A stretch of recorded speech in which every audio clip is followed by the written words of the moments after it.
तो आज की क्लास में हम लोग क्या देखेंगे, एचआरसी फ्यूज क्या होते हैं। ठीक है, तो देखो एचआरसी फ्यूज पर देखने से पहले हम देखेंगे फ्यूज क्या होता है। फ्यूज के बारे में थोड़ा सा जानेंगे हम लोग। तो जो आपका फ्यूज होता है ये क्या होता है, आपका एक सिंपलेस्ट फॉर्म होता है। Fuse it is in a simplest form. ठीक है, सिंपलेस्ट फॉर्म में होता है। और ये क्या होता है, आपका small piece of thin metal wire होता है जो आपका कनेक्टेड होता है between the two terminals mounted on a insulated base and form the weakest link in a series with the circuit। ठीक है, आपका क्या होता है, एक जो इंसुलेटेड बेस होता है उसमें क्या होता है, एक थिन वायर कनेक्टेड होते हैं terminal to terminal which is connected to your circuit with a series. ठीक है, ये क्या होता है, आपके सीरीज में कनेक्टेड होता है सर्किट से। ठीक है, अब जो आपका फ्यूज होता है, फ्यूज एचआरसी फ्यूज नहीं, ओनली फ्यूज के बारे में पहले बात कर रही हूँ, उसके बाद मैं एचआरसी फ्यूज पे आऊंगी मैं। तो जो आपका फ्यूज होता है वो क्या होता है, चीपेस्ट होता है, सिंपलेस्ट होता है। ठीक है, और ओल्डेस्ट प्रोटेक्टिव डिवाइस है। किस लिए यूज करते हैं, it is use as a current interrupting device under a overload और अ शॉर्ट सर्किट कंडीशन। ठीक है, ये क्या होता है, आपका ये प्रोटेक्टिव डिवाइस है विच इज यूज फॉर, ये आपके करंट को इंटरप्ट करने के लिए। ठीक है, क्यों, अगर मान लो कि ओवरलोडिंग की कंडीशन आ जाती है, कभी शॉर्ट सर्किट की कंडीशन आ जाती है, इन दैट कंडीशन आपका ये फ्यूज वर्क करता है। जब आपकी करंट एक परमिशेबल लिमिट से जब आगे बढ़ जाती है, एक लिमिट से आगे बढ़ जाती है ड्यू टू ओवरलोडिंग या फिर शॉर्ट सर्किट, तो आपका ये फ्यूज वर्क करता है। समझ गए यहां तक। अब देखो, अब क्या किया जाता है, it is design so that, इस तरीके से इसे डिजाइन किया जाता है ताकि it's carry the current in a normal condition without overheating. ठीक है, ये क्या करता है, आपका करंट को कैरी करता है नॉर्मल कंडीशन में विदाउट ओवरहीटिंग। ठीक है, समझ गए। और क्या होता है आपका, जब and the metal due to sufficient I square R heating when the current exceed the certain predetermined value in a abnormal condition caused by a over voltage। ठीक है, ठीक है, तो क्या होता है कि आपका जब मान लो कि नॉर्मल कंडीशन होता है तो विदाउट हिटिंग, ओवर हिटिंग, ये क्या करता है, आपके करंट को कैरी करता है। ठीक है, उसके बाद क्या होता है, आपका जो मेटल है वो हिटअप होना स्टार्ट हो जाता है when your current is exceeding the pre determined value. जब आपका करंट एक प्री डिटरमाइंड वैल्यू से एक्सीड कर जाता है, मान लो कि हमने क्या सेट किया कि आपके फ्यूज के थ्रू आपका मान लो 50 एम्पियर, एग्जाम्पल दे रही हूं मैं, 50 एम्पियर करंट फ्लो करेगा। ठीक है, जब तक 50 एम्पियर करंट फ्लो कर रहा है उस वायर के थ्रू, आपका फ्यूज फ्लो करने देता है। लेकिन मान लो कि ओवरलोडिंग के कारण या फिर शॉर्ट किसी और कारण आपका करंट 50 से 60 हो गया या फिर 65 हो गया, कुछ भी हो गया, सिर्फ 50 से ज्यादा हो गया, तो आपका क्या होता है, जो वायर लगे होते हैं दो टर्मिनल्स के बीच में, वो क्या हो जाता है, हिटअप होना स्टार्ट हो जाता है। ठीक है, आपका वायर जो है ये क्या हो जाता है, हिटअप होना स्टार्ट हो जाता है। ठीक है, समझ गए, राइट। तो ये आपका हिटअप होना स्टार्ट हो जाता है। ठीक है, तो आपका क्या होता है, देखो आप इसमें क्या होगा, in a normal working condition of the electric network the current flow through a network within a rated limit. ये क्या होगा, within a rated limit आपका नॉर्मल कंडीशन में करंट फ्लो करेगा। ठीक है, if a fault occurs in a network, समझ गए, तो फिर क्या हो जाएगा आपका, अगर आपका कोई फॉल्ट अकर होता है नेटवर्क में, तो उससे क्या होगा, आपका जो करंट होगा वो लिमिटेड वैल्यू से आपका एक्सीड कर जाएगा। ठीक है, तो क्या हो सकता है, अगर लिमिटेड वैल्यू से आपका करंट एक्सीड कर जा रहा है तो जो हैवी करंट होगा तो क्या हो जाएगा, may have a very high thermal effect. ठीक है, उसका क्या हो सकता है, बहुत मतलब मान लो कि ज्यादा करंट फ्लो कर रहा है तो उसका थर्मल इफेक्ट होगा। तो थर्मल इफेक्ट से क्या कर सकता है, कॉज आपका जो इक्विपमेंट्स आपके नेटवर्क में लगे हुए हैं उसे क्या कर सकता है, ये आपका डैमेज कर सकता है परमानेंटली, राइट। तो इस फॉल्ट को इंटरप्ट करने के लिए as soon as possible we are using this electrical fuse. यहां तक समझ में आ गया। अब देखो कि जैसे मैंने बताया कि प्री डिटरमाइंड वैल्यू से जैसे ही आपकी करंट एक्सीड करती है तो आपका क्या हो जाता है, जो भी मेटल कनेक्टेड होता है दो टर्मिनल्स के बीच में, वो क्या हो जाता है, इजिली आपका मेल्ट हो जाता है।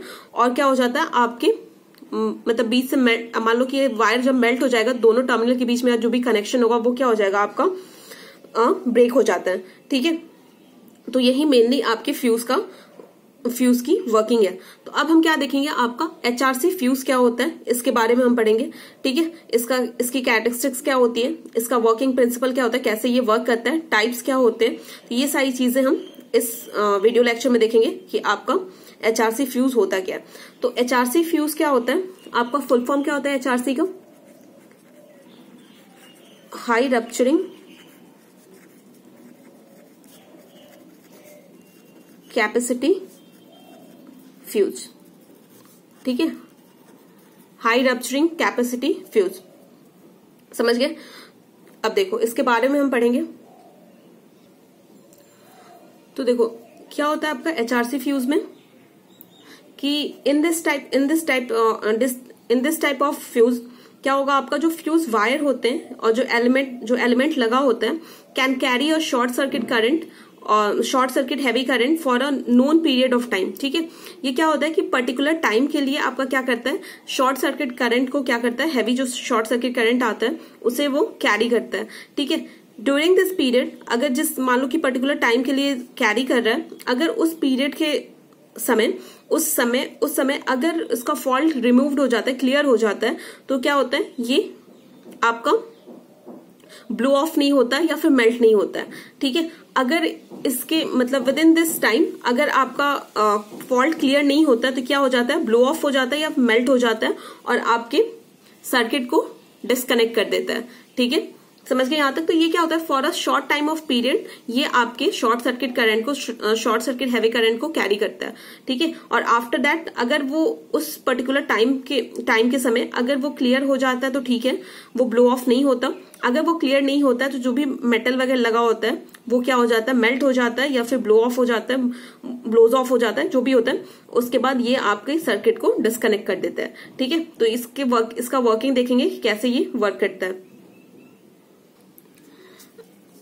अब देखो जो एचआरसी फ्यूज होते हैं उनका ये क्या होता है आपका एचआरसी फ्यूज, तो जो इंक्लोजर होता है एचआरसी फ्यूज का वो क्या होता है, इधर आपका ग्लास और क्या होता है, सम केमिकल होते हैं। ठीक है, सम केमिकल कंपाउंड होते हैं। आपका जो एचआरसी फ्यूज जिसमें इंक्लोज होता है वो क्या होता है आपका, वो ग्लास होता है या फिर आपका केमिकल कंपाउंड होते हैं। जो आपका इंक्लोजर होता है वो सफिशिएंटली क्या होता है, एयर टाइट होता है to avoid the effect of atmosphere on the fuse material. ठीक है, जो आपका फ्यूज मटेरियल है उस पर कोई इफेक्ट ना डले तो जो आपका जो इंक्लोजर होगा वो क्या होगा, सफिशिएंटली क्या होगा, एयर टाइट होगा। ठीक है, कि जो भी आपका एटमोस्फेयर है उस पर आपका कोई आपके फ्यूज जो मटेरियल, आप फ्यूज में जो मटेरियल यूज कर रहे हो उस पर उसका कोई इफेक्ट ना पड़े, क्योंकि अगर वो क्या इफेक्ट पड़ेगा तो क्या, अगर उसके साथ कांटेक्ट में आएगा एटमोस्फेयर के साथ, मॉइस्चर वगैरह के साथ, तो क्या होगा, डस्ट वगैरह से वो आपका मटेरियल खराब हो सकता है या फिर मॉइस्चर से मटेरियल खराब हो सकता है। ठीक है, समझ गए। तो इसमें क्या होता है आपका जो सेरामिक जो इंक्लोजर होता है उसमें क्या होता है, ceramic enclosure having a metal and cap होता है ऑन द बोथ हेड। ठीक है, तो ये हम किससे देखेंगे, आपको उससे देखेंगे, मतलब सर्किट डायग्राम में मैं बताऊंगी कहाँ कहाँ पे कौन सी चीजें होती है। राइट, तो देखो आपका जो होता है ये जो इंक्लोजर होता है, there is a space within a enclosure surrounded the fuse wires and the fuse element completely packed with the filling powder. ठीक है, जो आपका इंक्लोजर होता है जिसके अंदर आपका जो फ्यूज वायर्स होते हैं, फ्यूज एलिमेंट्स लगे होते हैं, वो क्या होता है, कंप्लीटली आपका एक फिलिंग पाउडर होता है उससे फिल्ड होता है।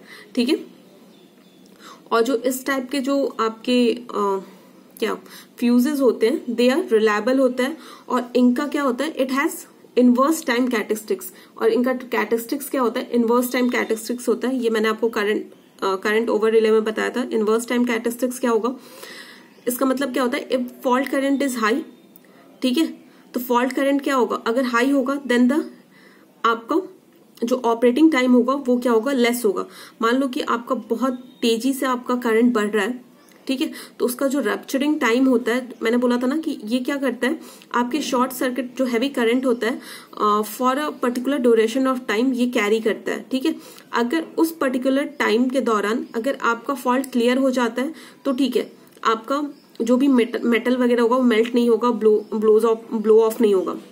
फ्यूज आपका, ठीक है, उड़ेगा नहीं फ्यूज। लेकिन अगर आपका उस शॉर्ट सर्किट करंट को वो झेल नहीं पाता है तो आपका फ्यूज क्या हो जाएगा, उड़ जाएगा, ब्लो ऑफ हो जाएगा, ठीक है। तो यही कह रहा है कि अगर मान लो कि क्या आपका हाई करंट है, तो अगर बहुत ज्यादा हाई करंट है, अगर उसको बहुत देर तक ये क्या कर रहा है, आपको कैरी कर रहा है, तो क्या उसका इफेक्ट डाल सकता है। तो क्या होगा इसका, अगर बहुत ज्यादा आपका करंट है, फॉल्ट करंट है, तो उसका रप्चरिंग टाइम होगा, जो ऑपरेटिंग टाइम होगा, रप्चरिंग टाइम होगा, वो क्या होगा, कम होगा। और आपका फॉल्ट करंट हाई नहीं है तो वो वेट करेगा कि हाँ क्लियर हो जाए तो ठीक है। अगर आपका फॉल्ट करंट हाई नहीं है then the rupture time is long, ठीक है। जो रप्चर टाइम होगा, जो आपका ऑपरेटिंग टाइम होगा, वो आपका लॉन्ग होगा, ठीक है। तो इसी को हम क्या कहते हैं, आपका इनवर्स टाइम कैरेक्टरिस्टिक्स कहते हैं, राइट। तो यहां तक समझ गए आप एचआरसी फ्यूज के बारे में। अब इसके सेकंड जो पार्ट होगा उसमें हम देखेंगे कि what is the operation of HRC fuse, ठीक है। इसका ऑपरेशन क्या होता है, कैसे ये वर्क करता है, क्या क्या मटेरियल्स हम इसमें यूज करते हैं, राइट। तो ये सब चीजें हम आपके नेक्स्ट पार्ट में देखेंगे।